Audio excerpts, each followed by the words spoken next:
జగన్మోహన్ రెడ్డి గారికి కూడా మేము ముద్దు లేవండి. ఎందుకని చెప్పనా? అదే జగన్మోహన్ రెడ్డి గారు కూడా మేము ముద్దు కాదు. ఎందుకని లాస్ట్ మూమెంట్లో వాళ్ళు మమ్మల్ని ఉంచుకునే వాళ్ళు అయితే రెన్యువల్ చేసేవాళ్ళు. ఫస్ట్ పాయింట్ రెన్యువల్ చేయకుండా వాళ్ళు ఏం తెచ్చుకున్నారు, గృహ సారథుల్ని ప్లస్ కన్వీనర్లను తెచ్చుకున్నారు. ఆ కన్వీనర్లను తెచ్చుకొని ఎప్పుడైతే తెచ్చుకుని వాళ్ళు ఉపయోగించుకుందాం అనుకున్నారో అప్పుడు వాలంటీర్లు తొలగిద్దామని చూశారు. వాలంటీర్లు పక్కన పెట్టేద్దామని ఆలోచనలో తెచ్చారు. ఆ లాస్ట్ ఇయర్ జరిగిందంతా అదే. వాళ్ళని తెచ్చి ఉపయోగించుకోవడం వల్ల వాలంటీర్లు వాడుకోకూడదు అనుకున్నారు. కానీ వాలంటీర్లు చేసే పని ఎవరు వాళ్ళు చేయలేరు. ఎందుకంటే వాళ్ళు ఊరికనే వచ్చి చేయమంటే ఎవరు చేస్తారు? మీరు చేస్తారా? వాలంటీర్ అలా ఉండే నష్టపోయి ఇప్పుడు 8 లక్షల అప్పులో ఉన్నాయి. మరి ఇంట్లో ఫ్యామిలీ ఎవరు గడుపుతారు? 5,000తో సరిపోయిద్దా? అదేంటంటే ఆ వర్క్ అనేది ఫస్ట్ నుంచి లాస్ట్ వరకు ఒక పూట ఒక గంటతో అయ్యేది కాదు. వాళ్ళు పిలిస్తే కంటిన్యూగా 8 టైంకైనా వెళ్ళాల్సి వస్తుంది. అది మార్నింగ్ 6కైనా వెళ్ళాలి, నైట్ 8కైనా వెళ్ళాలి సార్. అలా చేయాల్సి వస్తుంది. అది ఏదైనా ఒక వర్క్ చేసేటప్పుడు మీరు నన్ను పెట్టుకుంటారా? ఎప్పుడు పడితే అప్పుడు వస్తానంటే ఎవరు పెట్టుకోరు కదా. అలా పెట్టుకోకుండానే మాకు ఈ ఖర్చులు. నేను కోవిడ్ పడ్డా. అంటే జగన్మోహన్ రెడ్డి గారు అంటే అభిమానంతో జాయిన్ అయ్యారా, నిజంగా పబ్లిక్ సర్వీస్ చేయాలని జాయిన్ అయ్యారా? పబ్లిక్ సర్వీస్ చేయాలండి. ఇక్కడ ఏ గవర్నమెంట్ ఏ పార్టీతో మాకు సంబంధం లేదు. ఎందుకంటే ఎవరైనా రావచ్చు సేవ చేయడానికి. నేను ఒక పార్టీ తరపు నుంచే రావక్కర్లేదు, నాలో ఉండాలి ఆ సేవ చేయాలని. నేను చేసిన ఏరియాలోకి వెళ్తే నేను ఎలా చేశానని చెప్తారు. ఎందుకంటే ఆ పార్టీ ఈ పార్టీతో సంబంధం లేకుండా నేను లబ్ధి పొందించానా లేదా, వాళ్ళందరికీ లబ్ధి అందించానా లేదని చూస్తాను. అది చూసుకోవాలి. కానీ నేను పార్టీ తరపున చేస్తానంటే అలాగే అది జనాల్లో సర్వే చేసుకోవాలి ముందు. నేను అవినీతి పరంగా పనిచేశానా లేకపోతే నా డబ్బులు ఎదురు ఖర్చు పెట్టి నేను పనిచేశానా అనేది వాళ్ళు చెప్తారు. అది వాళ్ళు నిర్ణయించుకోవాలి. నేను కోవిడ్ టైంలో నాకు కోవిడ్ వచ్చింది. మరి నేను కోవిడ్ వచ్చినప్పుడు నన్ను ఎవరు పట్టించుకోవాలి? నా ఫ్యామిలీని ఎవరు పట్టించుకోవాలి? మరి నేను 40 రోజులు బయట ఉండాల్సి వచ్చింది. అప్పుడు ఎవరు కడతారు ఆ ఖర్చు? తర్వాత వెంటనే ఒక 15-20 డేస్లో 8 లక్షలు అప్పాయి అన్నారు కదా, ఎలాగ ఎందుకు అయ్యారు? మంత్లీ చెప్తారు. తీర్చేది ఎవరు? ఇప్పుడు తీర్చాను. ఇప్పుడు అదే కదా, ఇప్పుడు దానికే కదా చేసుకోలేము అనుకునేటప్పుడు ఏంటంటే మంత్లీ 10,000 వస్తే సరిపోతుందండి. ఉదాహరణ మినిమం ఒక ఫ్యామిలీకి ఎంత కావాలంటారు? 20,000 కాదా? ఒక 5,000 వస్తే ఎలా ఉంటుంది? ఈ విధంగా ఆ విధంగా ఇంకో 10,000 సంపాదిస్తున్నాం అనుకోండి. 10,000 నెల సంపాదిస్తే 1,20,000 పోగా ఇంకా 1,20,000 అప్పేగా. ఇప్పుడు ఎన్నాళ్ళు బట్టి పని చేస్తున్నాం చెప్పండి? 5 years. సరే, మీరు వాలంటీర్గా వర్క్ చేశారు, నేను కాదనట్లేదు, దాన్ని అభినందిస్తున్నాను. ఇందులో మేజర్ తప్పు ఎవరిది? మీదా ప్రభుత్వానిదా? మీ స్వీయ నిర్ణయం వల్ల తప్పు జరిగిందంటారా, ప్రభుత్వం వల్ల తప్పు జరిగిందంటారా? ఒకటే అండి, ఫస్ట్ ఆఫ్ ఆల్ వాలంటీర్స్ అందరూ గుడ్డిగా నమ్మారు. ఏంటిది ఇది ఉంటుంది అనే ప్రభుత్వాన్ని, ఫస్ట్ ప్రభుత్వాన్ని, ఇప్పుడు ఈ ప్రభుత్వాన్ని కూడా. ఫస్ట్ ప్రభుత్వాన్ని ఏమైందంటే యాక్చువల్లీ గుడ్డిగా నమ్మి ఈ సచివాలయాలు రాకముందు కూడా వాలంటీర్లే ఉన్నారు. ఏది ఆగస్టులో వాలంటీర్లు స్టార్ట్ చేశారు. సచివాలయాలు ఎప్పుడు? జనవరి 26 స్టార్ట్ అయ్యాయి. సచివాలయంలో ఉద్యోగాలు ఎప్పుడు స్టార్ట్ అయ్యారు? అక్టోబర్లో స్టార్ట్ అయ్యారు. వీళ్ళందరికన్నా ముందు ఎవరు వచ్చారు? గ్రౌండ్ లెవెల్లో వర్క్ ఎవరు చేశారు? మేము చేసాం. కానీ ఫస్ట్ చేసిన వాళ్ళు ఎవరు కనబడట్లేదు. సచివాలయం వాళ్ళు ఇప్పుడు కనబడుతున్నారు. ఆఖరికి ఆ తర్వాత వచ్చిన రేషన్ ట్రక్కులు ఉపయోగపడుతున్నాయి, చెత్త బళ్ళు పనికి వస్తున్నాయి. అంటే ముందు వచ్చినాడు ఎవడు పనికిరాడు. ఎప్పుడు ముందు వచ్చినాడు ఎప్పుడు అలా అంటారు కదా, అలాగా ఆడు పనికిరాడు. అలాగా జనాల్లో ఏంటంటే ఇప్పుడు పేరు ఎందుకు వచ్చింది? అది వాళ్ళకంటే వాళ్ళు బెటర్ అని. ఇప్పుడు సచివాలయం వాళ్ళు పని చేస్తున్నారు, మాకంటే ఇటు వచ్చేది. మాకంటే వాళ్ళు బాగా పనిచేస్తున్నారు, వాళ్ళు చేస్తున్నారు. మీ వాలంటీర్తో పని లేదన్నారు కదా.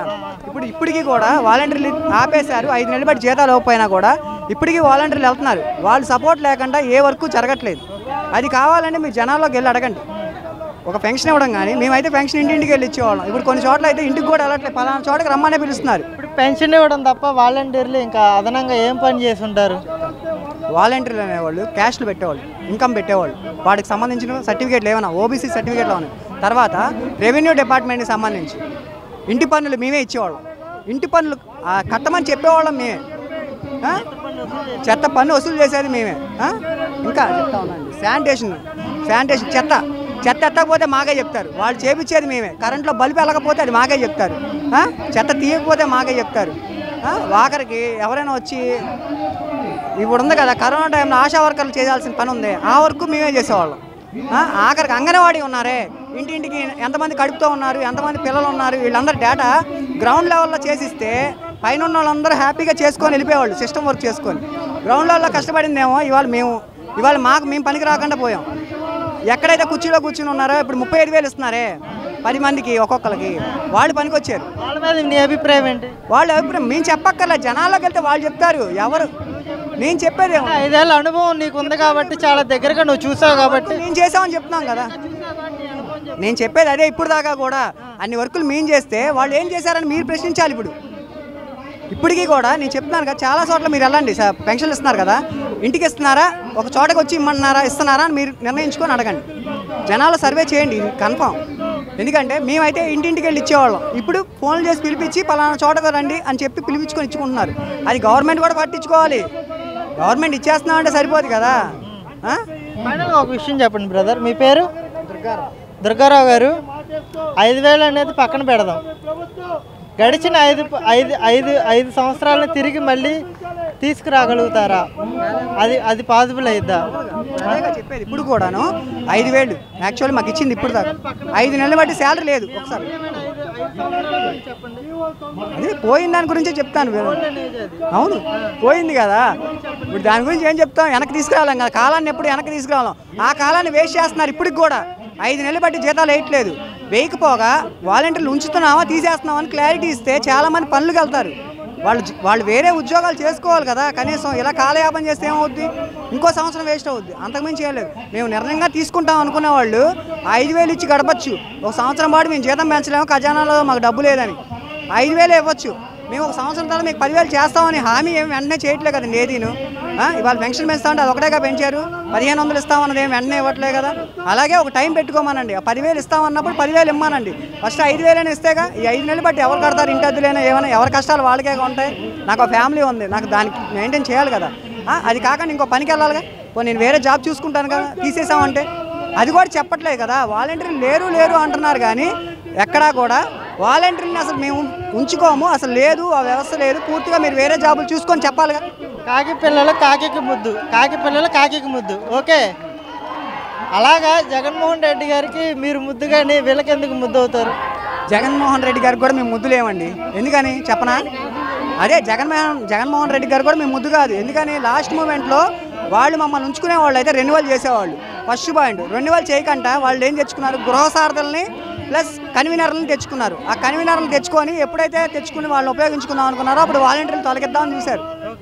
వాలంటీర్లు పక్కన పెట్టేద్దామని ఆలోచనలో తెచ్చారు. లాస్ట్ ఇయర్ జరిగిందంతా అదే. వాళ్ళని తెచ్చి ఉపయోగించుకోవడం వల్ల వాలంటీర్లు వాడుకోకూడదు అనుకున్నారు. కానీ వాలంటీర్లు చేసే పని ఎవరు వాళ్ళు చేయలేరు. ఎందుకంటే వాళ్ళు ఊరికనే వచ్చి చేయమంటే ఎవరు చేస్తారు? మీరు చేస్తారా? ఏం చెప్తామండి? ఏ నిర్ణయం అయినా సరే సూటిగా తీసుకొని జనాలకు ఉపయోగపడేటట్టుగా ఉండాలి. ఎందుకంటే వాళ్ళు టైం వేస్ట్ చేసుకుంటున్నారు. ఇప్పుడు మీరు అన్నారే వేజ్ 5 సంవత్సరాలు వెనక్కి రాదని. ఇప్పుడు ఈ 6 నెలలు గడిచిపోయాక ఈ మనిషి అనేవాడు ఇవాళ కనబడేవాడు రేపు కనబడలేదు, ఇవాళ ఉండేవాళ్ళు రేపు పోతున్నారు. అది చాలా చిన్న వయసైనా ఉన్నామండి అనేది చాలా ఇంపార్టెంట్ అండి. కాలం అనేది ఆ కాలాన్ని వృధా చేయకూడదు. ఈ వృధా చేస్తే మనమే కాదు, పక్కన వాళ్ళు కూడా నష్టపోతారు, వాళ్ళు నష్టపోతారు.